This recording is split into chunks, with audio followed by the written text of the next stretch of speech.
Hello दोस्तों हमारी app Vishnu economics school के स्टोर में इकोनॉमिक्स और कॉमर्स सब्जेक्ट से रिलेटेड 250 से अधिक कोर्स हैं। तो दोस्तों अगर आप यूजी में हो या पीजी में हो या आप यूपीएससी की तैयारी कर रहे हो या आपके पास यूजीसी नेट है या आप पीजीटी की तैयारी कर रहे हो या किसी और कंपटीशन की तैयारी कर रहे हो जहाँ पर इकोनॉमिक्स और कॉमर्स सब्जेक्ट है, तो आपके लिए हमारे पास कोर्स है।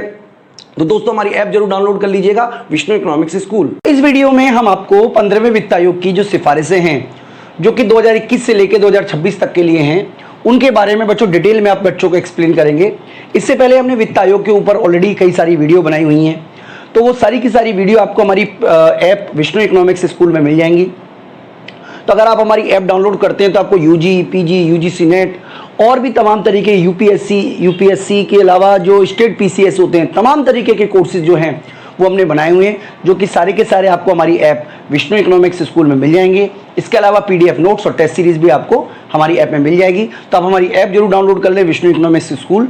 और अब हम समझते हैं 15वें वित्त आयोग की सिफारिशों के बारे में डिटेल में। तो बच्चों 15वें वित्त आयोग की जो सिफारिशें हैं, यानी कि देखिए वित्त आयोग जो है वो वैधानिक संस्था है। भारत के संविधान में आर्टिकल 280 में ये प्रोविजन किया गया है कि राष्ट्रपति जो हैं वो वित्त आयोग का गठन करेंगे, जो कि आमतौर पर 5 साल के लिए होता है। लेकिन 15वां वित्त आयोग जो है वो 6 वर्ष के लिए था। इसमें 2 रिपोर्ट प्रेजेंट की गई, एक तो 2021-22 के लिए रिपोर्ट प्रेजेंट की गई, इसके अलावा 2021 से लेकर 2026 तक के लिए भी रिपोर्ट प्रेजेंट की गई। तो इस तरीके से जो 15वां वित्त आयोग है उसकी जो कुल अवधि है वो 15 साल के लिए है। इसके अलावा बच्चों जो इसके जो चेयर पर्सन रहे वो एन.के. सिंह रहे, और इनकी जो रिपोर्ट है, यानी कि जो पहली रिपोर्ट है बच्चों, वो 1 फरवरी 2020 को प्रस्तुत की गई, जो कि 2020-21 के लिए थी। इसके अलावा जो 21-22 के लिए है वो भी 1 फरवरी 2021 को प्रेजेंट की गई। हालांकि उसका जो टाइम था वो नवंबर-दिसंबर में रखने का था, लेकिन जिस तरीके का पैंडेमिक समय है उसमें उसको फरवरी में प्रेजेंट किया गया। तो बच्चों देखिए, जो वित्त आयोग है वो मेनली सिफारिश करता है कि किस तरीके से राज्यों के बीच में संसाधनों का आवंटन किया जाएगा। तो 2020-21 में ये प्रोविज़न किया गया है कि केंद्र जो है वो 41% हिस्सा जो है वो राज्यों को देगा, यानी कि केंद्रीय करों से जो इनकम इकट्ठी हुई है उसका 41% राज्यों को दे दिया जाएगा, ऐसा प्रोविज़न किया गया है। हालांकि अगर आप देखोगे तो 2020-21 में थी वो भी 41% था। हालांकि 2014वें वित्त आयोग में ये 42% था। उस समय जम्मू कश्मीर जो है वो राज्य था, इस समय वो केंद्र शासित प्रदेश है। तो जो केंद्र शासित प्रदेश है जम्मू कश्मीर और लद्दाख, उनका जो शेयर था वो लगभग 1% के अराउंड था, तो वो हटाकर अब केंद्र के अपने पास रख लिया, यानी कि केंद्र अब जम्मू कश्मीर और लद्दाख पे खर्चा करेगा और बचे हुए राज्यों का 41% पैसा वो खर्च करने की बात चल रही है, यानी कि 41% पैसा जो है वो आप कह सकते हो कि खर्च किया जाएगा केंद्र सरकार द्वारा, राज्य सरकारों को दिया जाएगा, जो केंद्रीय कर का जो एकत्रित हुए उसके माध्यम से। तो बच्चों हस्तांतरण के क्या मापदंड रहेंगे उसके बारे में हम एक बार समझ लेते हैं। तो देखिए 2015वें वित्त आयोग में जो 2020-21 के लिए था, उसके अंतर्गत जो एक तरीके से क्राइटेरिया थे जिसके बारे में हम आगे डिस्कस करेंगे, वही क्राइटेरिया जो है वो 15वें वित्त आयोग में भी रखे गए। हालांकि जो संदर्भ वर्ष है, यानी कि 2020-21 के लिए जो संदर्भ वर्ष था वो 15 से लेकर 18 तक था आय अंतर में और कर एवं राजस्व प्रयास में, जो कि 15वें वित्त आयोग में जो 21-26 के लिए है उसमें जो रेफरेंस ईयर है, मतलब इसमें जो रेफरेंस ईयर है वो 15 से 18 है और इसके अंदर जो रेफरेंस ईयर है वो 16 से 19 है। तो क्राइटेरिया तो नहीं बदला है, लेकिन रेफरेंस ईयर बदलने से राज्यों का जो हिस्सा है उसमें बदलाव आया है 15वें वित्त आयोग की दोनों सिफारिशों के बीच में। तो बच्चों देखिए कौन कौन से क्राइटेरिया बनाए गए हैं। सबसे पहला है आय का अंतर। मैं आपको यहाँ नंबरिंग लिख दूँ तो सबसे पहले आय का अंतर है, ठीक है। आय का अंतर में 15वें वित्त आयोग में आय के अंतर का जो अंतर था, मतलब जो बेस था वो 50% था, जबकि 15वें वित्त आयोग में इसको 45% इसका बेस माना गया है। क्षेत्र की बात करें तो 14वें वित्त आयोग हो या 15वां वित्त आयोग हो, दोनों में ही जो क्षेत्र है उसका जो वेटेज है वो 15% रखा गया है। जनसंख्या का वेटेज 1971 की जनसंख्या का जो वेटेज था वो 14 वित्त आयोग में था 17.5%, और 2001 की जनसंख्या का जो वेटेज था 2011 की जनसंख्या का जो वेटेज है वो है 10%, जो कि चेंज कर दिया गया है 15वें वित्त आयोग में। अब 1971 की जनसंख्या का कोई वेटेज नहीं है, जबकि 2011 की जनसंख्या का वेटेज 10% से बढ़ाकर 15% कर दिया गया है। यानी कि इस तरीके से आप देखोगे तो जनसंख्या का वेटेज जो है 2011 की जनसंख्या का वेटेज बढ़ा है, लेकिन 2017-71 की जनसंख्या का वेटेज बिल्कुल भी समाप्त कर दिया गया है। इसके अलावा जनांकी प्रदर्शन का जो वेटेज है उसको जोड़ दिया गया है, यानी कि किस तरीके की परफॉर्मेंस जनांकी लेवल पे राज्य द्वारा की जाती है। वन क्षेत्र का जो वेटेज था 7.5% उसको हटाकर अब वन क्षेत्र के साथ साथ जो इकोलॉजी है, परिस्थितिकी है, उनका वेटेज जो है वो 10% कर दिया गया है। इस तरीके से देखा जाए तो बच्चों कर एवं राजस्व प्रयास का जो वेटेज था पहले बिल्कुल निग्लेक्ट था, कोई प्रयास नहीं था, जबकि अब जो बढ़ाकर है वो 2.5% कर दिया गया है। तो इस तरीके से बच्चों टोटल वेटेज डिसाइड किया गया है। अगर हम एक बार फिर से समझने की कोशिश करें तो सबसे पहला है हमारा आय का अंतर। देखिए मैं आपको आय के अंतर के बारे में समझा देता हूं। मान लीजिए एक राज्य है, ए राज्य है, ठीक है, इसमें आय मान लीजिए व्यक्ति की आय 5,000 पर प्रति व्यक्ति आय है, मैं एक एग्जाम्पल के लिए हम लेके चल रहे हैं। और जो बी राज्य है उसमें 2,000 है और जो सी राज्य है वहां पे 4,000 है। तो आय अंतर का मतलब है कि जो सबसे अधिक आय वाला राज्य है और बी राज्य का बीच में कितना इनकम डिफरेंस है, 3,000। इसी तरीके से सी राज्य में इनकम डिफरेंस है 1,000। तो यानी कि जहां पर इनकम डिफरेंस ज्यादा है, यानी कि जो पिछड़े हुए राज्य हैं उनको आय का अधिक हिस्सा मिले, इस तरीके का जो प्रोविजन है वो 15वें वित्त आयोग में किया गया है। यानी कि आय का जो अंतर का वेटेज है वो 45% रखा गया है। यानी कि अगर किसी देश का आय में ज्यादा अंतर है, आय ज्यादा कम है, तो उसको केंद्र से द्वारा जो टैक्स कलेक्शन है उसका ज्यादा हिस्सा मिलेगा, और अगर किसी राज्य का आय अंतर कम है तो डेफिनेटली उसको टैक्स कलेक्शन का कम हिस्सा मिलेगा। दूसरी बात करें बच्चों क्षेत्र की, तो क्षेत्र के बारे में तो आप समझ ही सकते हैं कि जिसका इलाका जितना ज़्यादा होगा उसको ज़्यादा टैक्स रेवेन्यू मिलेगा सेंट्रल गवर्नमेंट के द्वारा जो कलेक्शन की गई है, और अगर किसी राज्य का क्षेत्र कम है तो उसको कम टैक्स रेवेन्यू मिलेगा। इसके अलावा बच्चों जनसंख्या में देखिए बहुत बड़ा परिवर्तन किया गया है।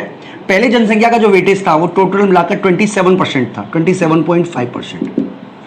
अब जनसंख्या का वेटेज भी अगर आप देखोगे उस तरीके से तो 27.5 ही है, लेकिन बेस अंतर किया गया है। बेस कैसे अंतर किया गया है बच्चों? अब देखिए आपको समझने की बात यह है कि पहले ना जनसंख्या को ही बेस माना जाता था कि जनसंख्या कितनी है उसके बेस पर ही वित्त आयोग डिसाइड करता था कि कितना कितना पैसा मिलेगा। लेकिन अब जनांकी प्रदर्शन यानी कि मेल फीमेल रेशियो क्या है, इसके अलावा शिशु मृत्यु दर में किस कमी आई है, यानी कि जो जनसंख्या जनांकी के डिफरेंट इंडिकेटर्स हैं उसमें अगर कोई राज्य सुधार करता है तो उसको ज्यादा हिस्सा मिलेगा। यानी कि अब ज्यादा जनसंख्या के बेस पर ज्यादा पैसे नहीं मिलेंगे, बल्कि जनसंख्या के इंडिकेटर को सुधार करने के लिए आपने क्या प्रयास किए उसके बेस पर आपको पैसे दिए जाएंगे। तो ये एक नया चीज जोड़ी गई जनसांख्यिकी प्रदर्शन। ठीक है बच्चों, इसके अलावा वन क्षेत्र की जगह पे वन एवं पारिस्थितिकी जोड़ दिया गया, यानी कि पूरा का पूरा इकोलॉजी सिस्टम जोड़ दिया गया। पर्यावरण और मनुष्य के बीच के संबंध को जो बताता है उसको जोड़ दिया गया। इसके अलावा बच्चों अगर देखिए जो स्टेट है वो भी राज्य अपने करों को बढ़ाने के प्रयास करते हैं। जैसे मान लीजिए हाउस टैक्स है, ये नगर निगम का कर है, तो डिफरेंट जो टैक्सेस हैं उनको बढ़ाने के लिए राज्य ने कितना आप कह सकते हो प्रयास किया है। तो जो राज्य ज्यादा प्रयास करेगा उसको ज्यादा इनकम का हिस्सा मिलेगा, इस तरीके का प्रोविजन किया गया है। तो इसका जो वेटेज है वो 2.5% रखा गया है। तो बच्चों इस तरीके से देखिए हमने समझा कि कुल मिलाकर इसके बारे में। तो एक बार हम एक टेबल के थ्रू आपको बता देते हैं कि किस किस राज्य को कितना कितना परसेंट देखिए हिस्सा मिला है। तो जैसा कि आप अपनी टेबल में देख भी पा रहे होंगे, तो यहाँ पे हमें बताया गया है केंद्र द्वारा हस्तांतरित करों से प्रत्येक राज्य का हिस्सा 100% में से, यानी कि किस किस राज्य को कितना कितना हिस्सा दिया गया है। ठीक है जी, तो टोटल मतलब 41% है टोटल का, लेकिन यहाँ पर हम 100% बता रहे हैं, उस 41% का को हम 100 मान के। तो आंध्र प्रदेश का हिस्सा आप देख पा रहे हैं 4.047 है, अरुणाचल प्रदेश का 1.757 है, असम का 3.128 है, बिहार का 10.058 है, छत्तीसगढ़ का 3.407 है, गोवा का 0.386 है, गुजरात का 3.478 है, हरियाणा का 1.093 है, हिमाचल प्रदेश का 0.830 है, जम्मू कश्मीर का कोई शेयर नहीं है क्योंकि जम्मू कश्मीर जो है वो अभी केंद्र शासित प्रदेश है। झारखंड का 3.307 है, कर्नाटक का 3.647 है, केरल का 1.925 है, मध्य प्रदेश का 7.850 है, महाराष्ट्र का 6.317 है, मणिपुर का 0.716 है, मेघालय का 0.767 है, इसी तरीके से मिजोरम का 0.500 है, नागालैंड का 0.569 है, उड़ीसा का 4.528 है, पंजाब का 1.807 है, राजस्थान का राजस्थान का 6.026 है, तो काफ़ी बड़ा हिस्सा राजस्थान को मिल रहा है बच्चों। इसके अलावा सिक्किम का 0.388 है, तमिलनाडु का 4.079 है, तेलंगाना का 2.102 है, त्रिपुरा का 0.708 है, उत्तर प्रदेश को सबसे ज़्यादा हिस्सा मिल रहा है 17.939, झारखंड को हिस्सा मिल रहा है 1.118, पश्चिम बंगाल का हिस्सा है 7.523। तो इस तरीके से बट टोटल हिस्सा 10% है। तो सबसे ज़्यादा हिस्सा जो मिल रहा है वो है उत्तर प्रदेश को, उसके बाद बिहार को, और तीसरे नंबर पे जो राज्य आ रहा है तो बच्चों मध्य प्रदेश जो है वो तीसरे नंबर पे आता है, उसका हिस्सा 7.850 है, जबकि जो पश्चिम बंगाल है उसका हिस्सा 7.523 है। तो बच्चों इस तरीके से हमारी सिफारिशें जिसके बारे में हम आपसे डिस्कस कर रहे थे। इसके अलावा बच्चों अगर हम अनुदान की बात करें तो 2021 से 26 के दौरान जो केंद्रीय स्रोतों से जो अनुदान है उसको आप देखिए टेबल के थ्रू हम दिखा सकते हैं। अब एक बार टेबल को देख लीजिए 2021 से 26 के बीच में किस तरीके से अनुदानों का ट्रांसफ़र किया जाएगा। तो बच्चों जैसा कि आप अपनी टेबल में देख पा रहे हैं, यहाँ पे हमें बताया गया है कि सरकार जो है वो राजस्व घाटा अनुदान देगी जिसकी राशि है 2,94,514 करोड़। स्थानीय सरकारों को अनुदान देगी 4,36,361 करोड़। शहरी स्थानीय निकाय को अनुदान देगी 1,21,055 करोड़। ग्रामीण स्थानीय निकाय को अनुदान देगी 2,36,805 करोड़। स्वास्थ्य अनुदान दिए जाएंगे 70,051 करोड़। अन्य अनुदान दिए जाएंगे 8,450।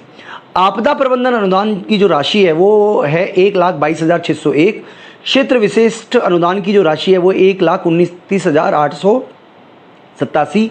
स्वास्थ्य के लिए जो अनुदान राशि डिसाइड की गई है वो 31,755 है। स्कूली शिक्षा के लिए 4,800 और उच्च शिक्षा के लिए 6,143 सॉरी। कृषि सुधार कार्यक्रमों के लिए 45,000। इसके अलावा सड़कों जो प्रधानमंत्री सड़क योजना है उनके रखरखाव के लिए 27,539। जुडिशरी के लिए 10,425। सांख्यिकी के लिए 1,175।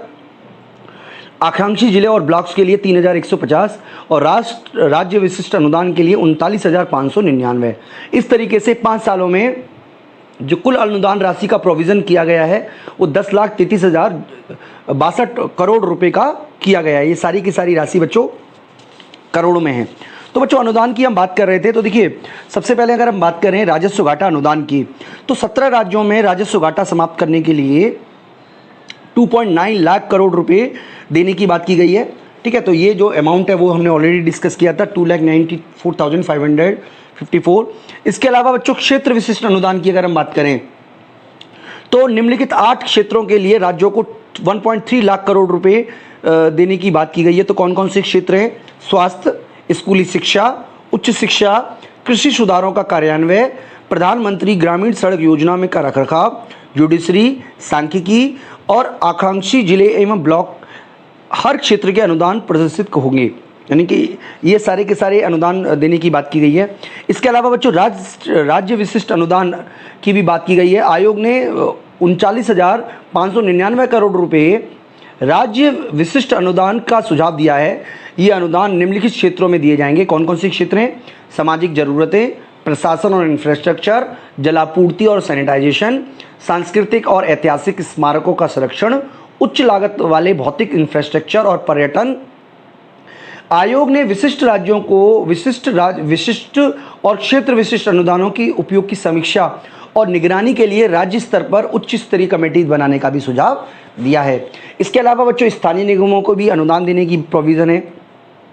तो स्थानीय निकायों को कुल मिलाकर 4.36 लाख करोड़ रुपए का अनुदान देने का प्रोविज़न है। और इसके अंदर कौन कौन सी चीज़ें शामिल हैं, जिसमें ग्रामीण स्थानीय निकायों को 2.4 लाख करोड़ रुपए देने की बात की गई है। शहरी स्थानीय निकायों को 1.2 लाख करोड़ रुपए देने की बात की गई है। स्थानीय सरकारों के जरिए जो स्वास्थ्य सुविधाओं का विस्तार है उसके लिए 70,051 करोड़ रुपए दिए जाएंगे। स्थानीय निकायों को नियमों के अनुदान जो है वो मतलब 3 लेवल पे होती है। देखिए गांव 3 स्तर होते हैं, गांव के स्तर पर, ब्लॉक स्तर पर, जिला स्तर पर। तो ये मतलब इसके लिए क्या क्या सुविधाएं उपलब्ध की जाएंगी कि ग्रामीण उपकेंद्रों को प्राथमिक स्वास्थ्य केंद्रों के स्वास्थ्य और विजिलेंस केंद्रों में बदलना, मतलब ग्रामीण क्षेत्रों में जो प्राथमिक स्वास्थ्य केंद्र हैं उनको विजिलेंस केंद्रों में बदला जाएगा। प्राथमिक स्वास्थ्य सेवाएं गतिविधि और डायग्नोसिस इंफ्रास्ट्रक्चर संबंधी सुविधाओं को बढ़ाना।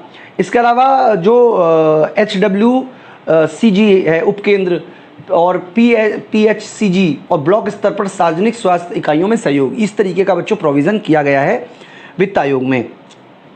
इसके अलावा राज्यों को स्थानीय निकायों हेतु अनुदान देने के लिए, यानी कि राज्यों को स्थानीय इकाइयों अनुदान देने के लिए जो वेटेज है उसमें 90% जनसंख्या, 10% उसका क्षेत्र है।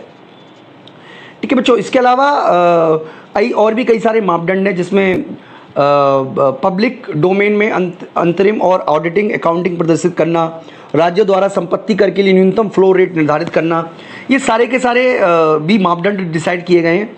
तो अगर मान लीजिए 2021-22 के बाद मतलब एक तरीके से ये जो शहरी निकाय के लिए शर्त लगाई गई है कि अगर वो ये इस तरीके का काम पूरा नहीं करते तो 2024 के बाद उन्हें किसी भी तरीके का अनुदान नहीं दिया जाएगा।